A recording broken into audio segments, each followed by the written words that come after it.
Hello and welcome to the CX Files podcast. I'm your host, Mark Hillary. In this episode, I'm really pleased to be speaking with James Dodkins, who's better known as the CX rockstar.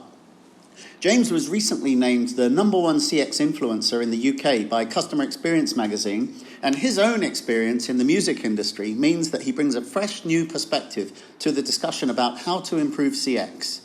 I talked with James about collaborations, hiring the right people, and how to get everybody in the company focused on CX regardless of their role. Okay, let's go straight to the interview with the CX rockstar. Okay, so the first question I wanted to ask you is probably the most obvious one, because you played guitar in a heavy metal band, and you're clearly applying the skill of being in front of an audience to the CX environment. But why CX in the first place? Well, it's something I didn't realise right away, but the music world is the CX world. I mean, the whole point of being a successful musician is understanding your fans, your customers, and then building experiences that create emotions that strengthen the relationship between the two of you. And I didn't really understand that right away. And when I went into the corporate world, you start working, and I didn't really have a plan. And I kind of fell into customer experience by accident, but I kind of gravitated towards it.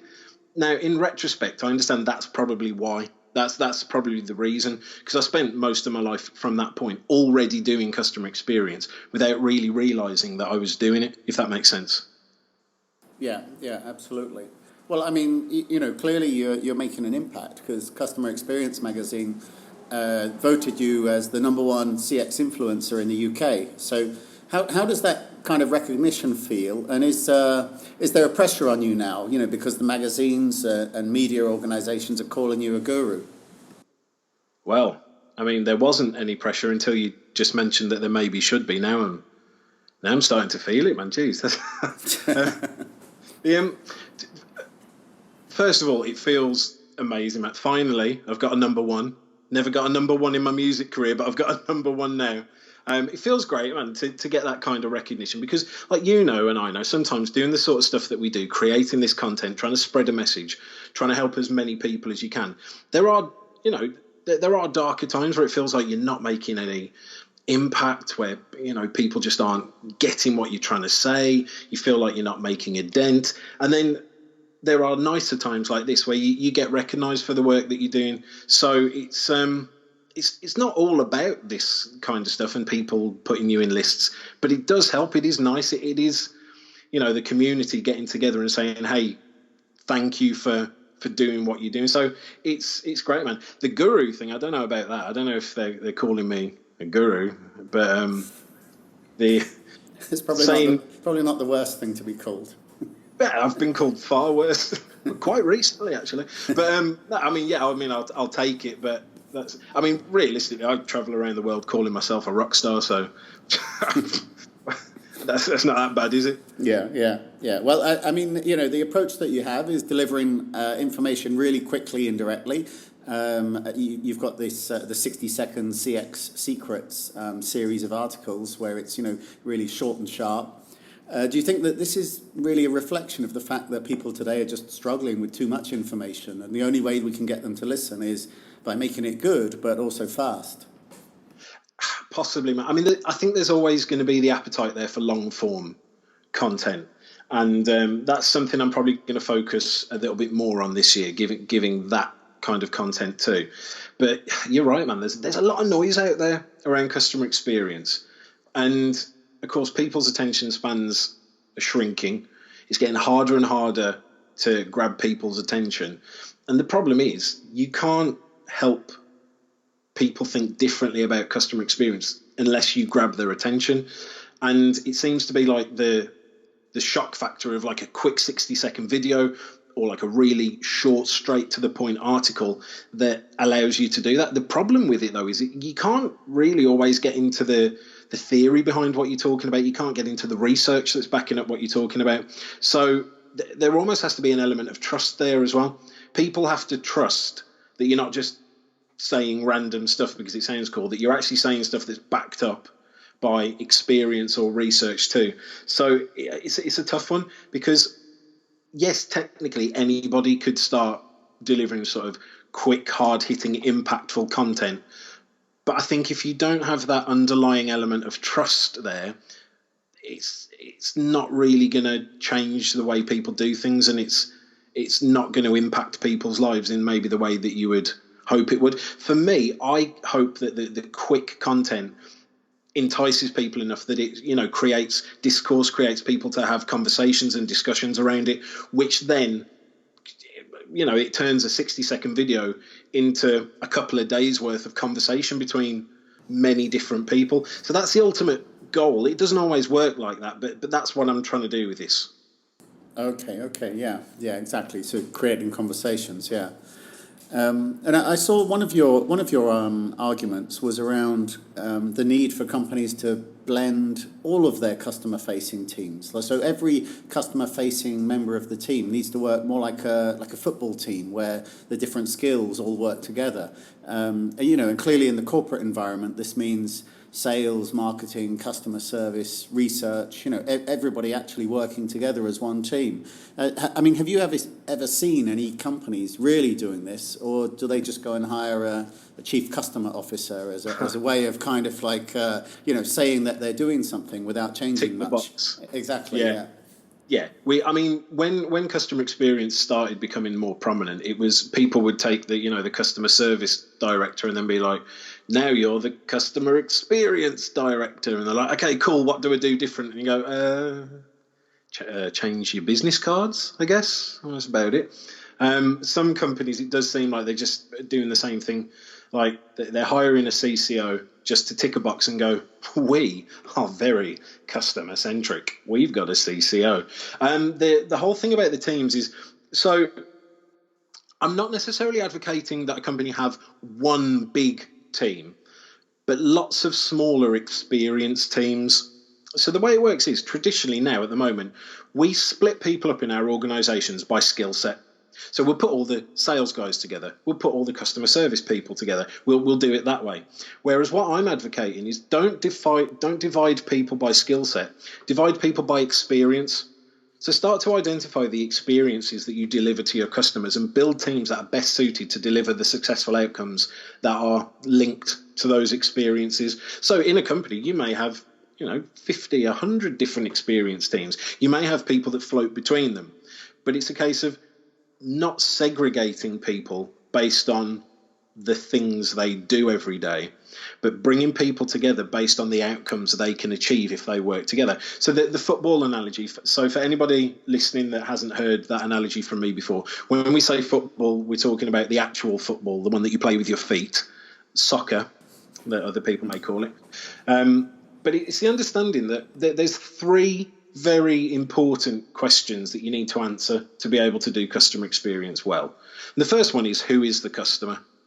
So if you think of a football team and you say, who is the customer? I think we can all agree you'd say the fan. Okay, the fan is the customer. Then the next question, which is a little harder to answer, is what is their successful outcome? So you look per experience and say, what is their successful outcome? So if the fan comes to watch the game, their successful outcome is to see their team win. Right, we've got two very important bits of information there. We know who the customer is, we know what their successful outcome is. Now, it's the manager's job or the coach's job to put a team together with different skills and different core competencies who are best suited to delivering that successful outcome.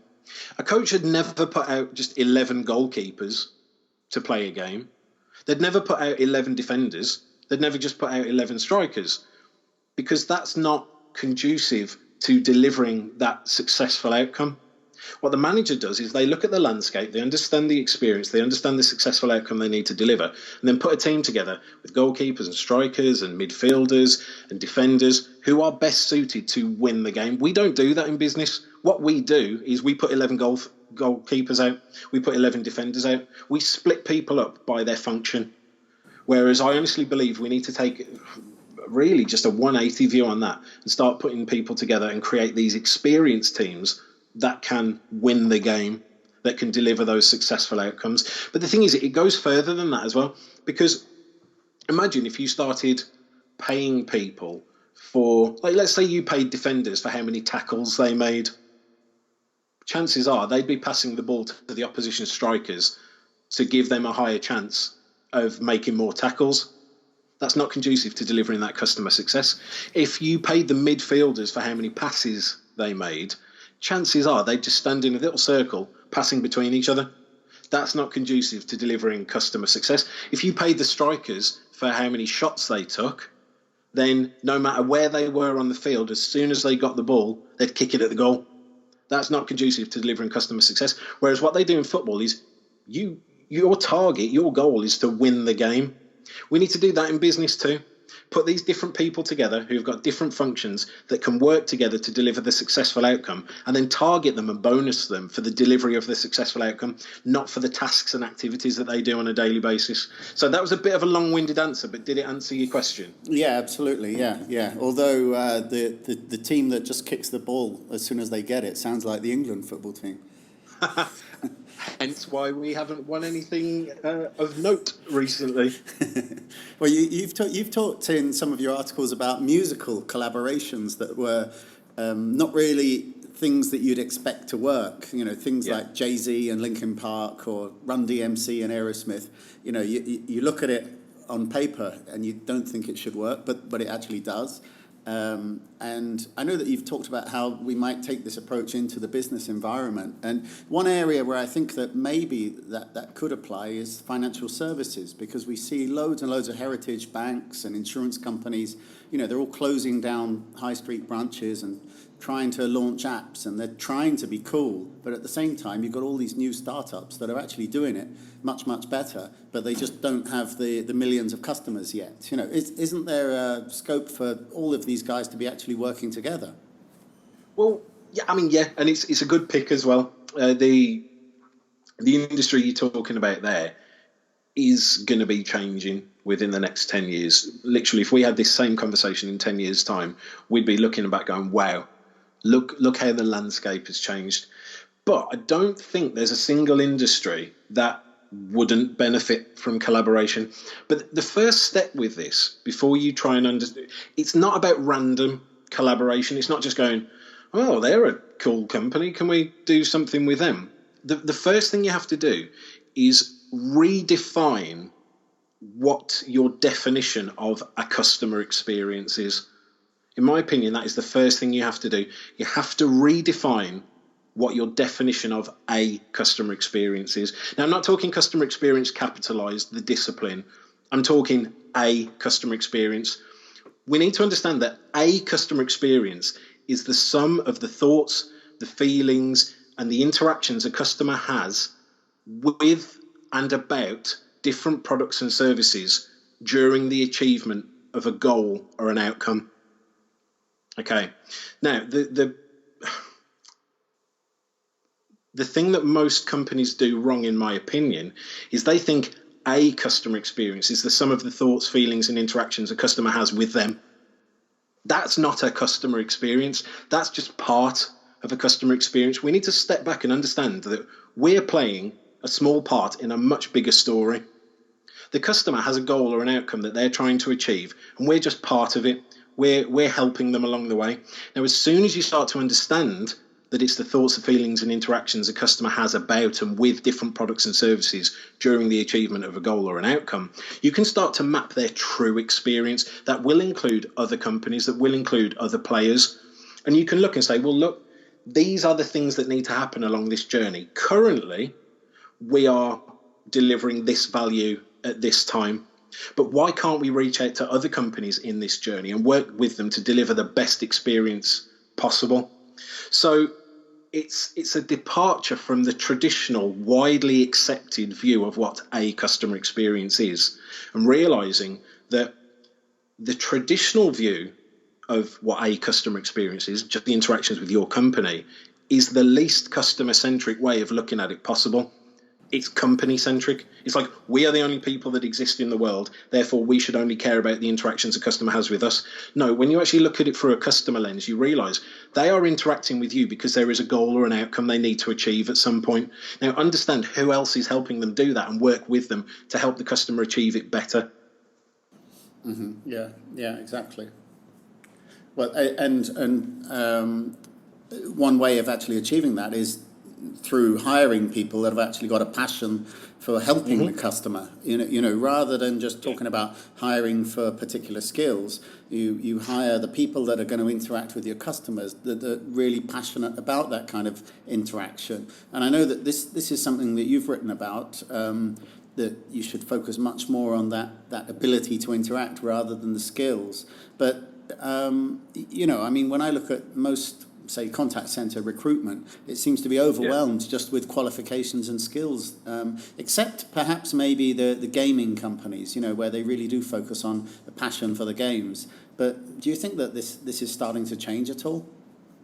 I think it's going to have to, because as we progress and as companies want to deliver better and better experiences, you're going to need to have people that are passionate about what they do. The technical ability is very important, but the technical ability can be trained. You can't reason with somebody why they should be passionate. You can't send somebody on a training course to become passionate about what you're doing. You can't show like stats and graphs to say, hey, if you were passionate, this is how much better you. It's just not going to happen. Passion is something you either have or you don't have. Skills are something you can acquire. So I really believe that passion is going to be the top of the list for a lot of recruiters, not just in customer experience, just literally across the board. Because the way that people are learning at the moment, everybody seems to be becoming very quick learners at the moment. And I don't know whether it's a change in the way that we're consuming content. It probably is, to be honest with you. The fact that we're all consuming content a lot more on a more regular basis. We're learning a lot more stuff faster. So I think as we start to realise that learning stuff isn't that scary, we'll be trying to find more people that are passionate about what they do. And then it's the thing of, well, how do you test that? How do you test passion? How do you find people are passionate? How does somebody prove to you that they're passionate about something? I don't really have the answer to that. There are ways and means of going about finding that out, but I don't think there's one definitive answer as to how you can, prove that you're passionate about something. But yeah, to answer your question, I think it's going to become more and more prominent. Yeah, that's the problem of the traditional job interview. It really doesn't work very well, does it, for finding out what people are interested in? Yeah, not at all, unless you get really creative with the kind of question that you ask. So, for example, it's not about passion. This was about creativity. So I was working with a company a while back, and they wanted to hire for a position where one of the main things they wanted people to be was creative. And that's a difficult one to be, because if I said, are you creative? They're going to go, why, yes, I am. I am very creative indeed. Nobody's going to go, no, not really. No. Especially if you're in an interview and you realise that they're asking that question because they want you to be creative. Mm-hmm. So the question that they ended up on, which is a bit weird, was describe the colour blue to a blind person. Okay.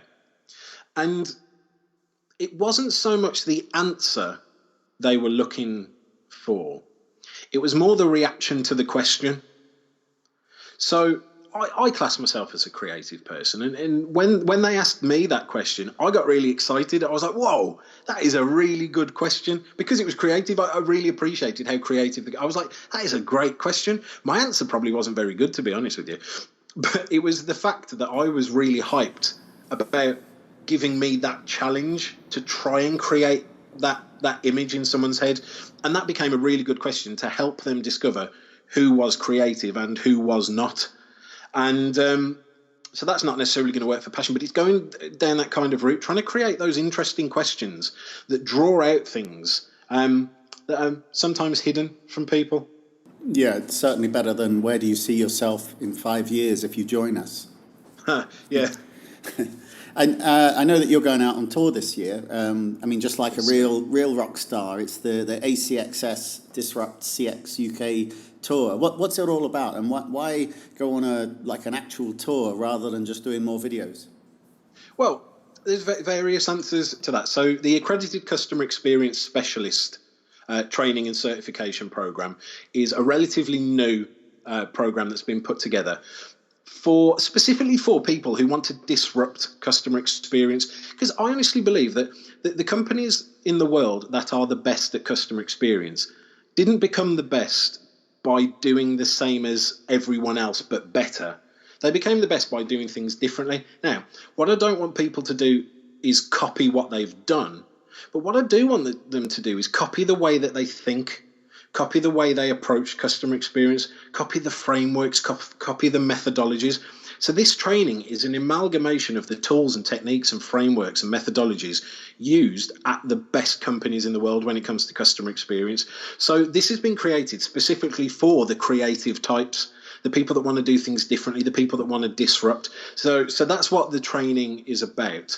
And taking it on tour, number one, it's very on brand because I am a customer experience rock star. But the other thing as well is I find in the UK, pretty much anything that's done is very London-centric. Just everything's in London. And I looked at it and I realised I was exactly the same. Whenever I did anything in the UK, it was in London. And the reason for that is because I work all over the world.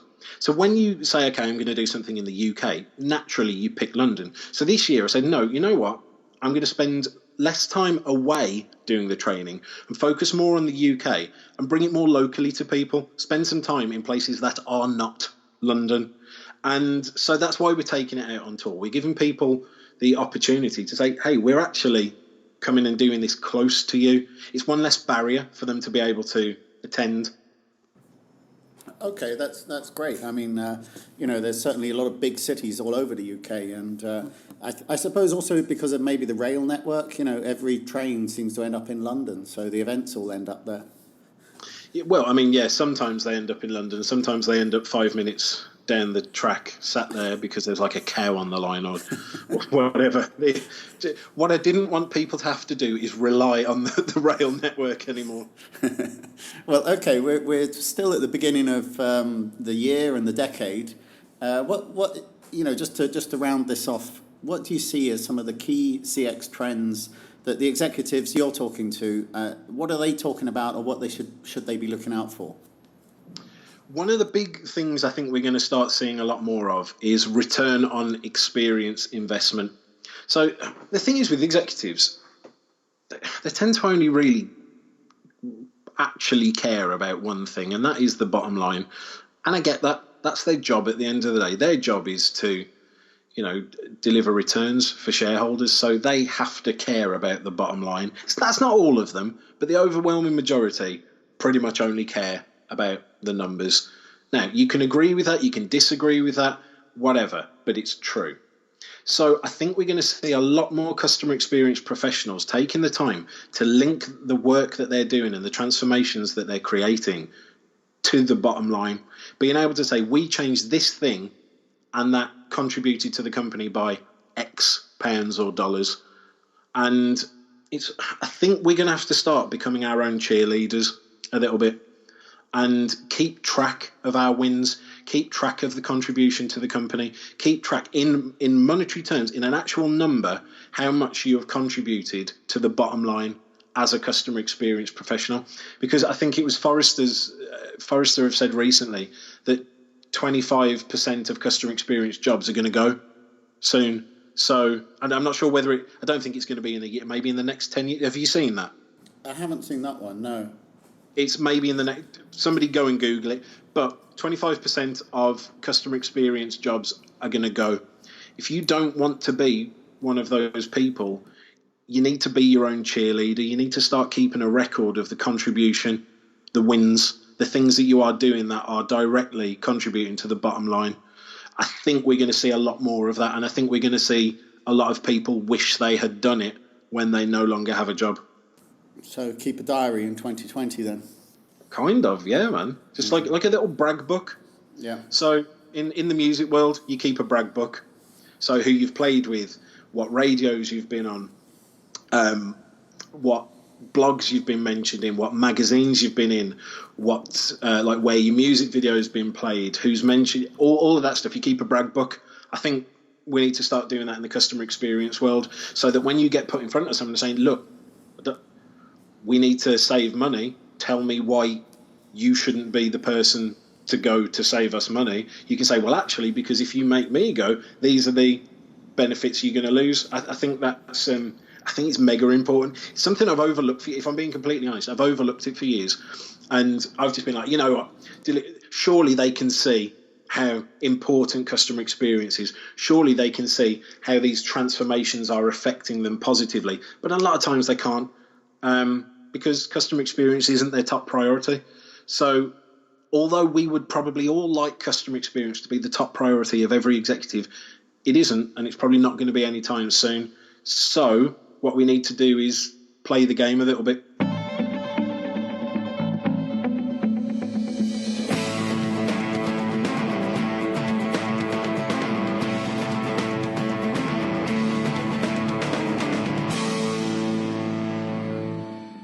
Thanks for listening to the CX Files podcast. Please take a moment to review the podcast because this helps other listeners to find it. And if you have any suggestions, then get in touch with me on Twitter or LinkedIn. I'm at Mark Hillary with 2 L's, or just search Google for Mark Hillary.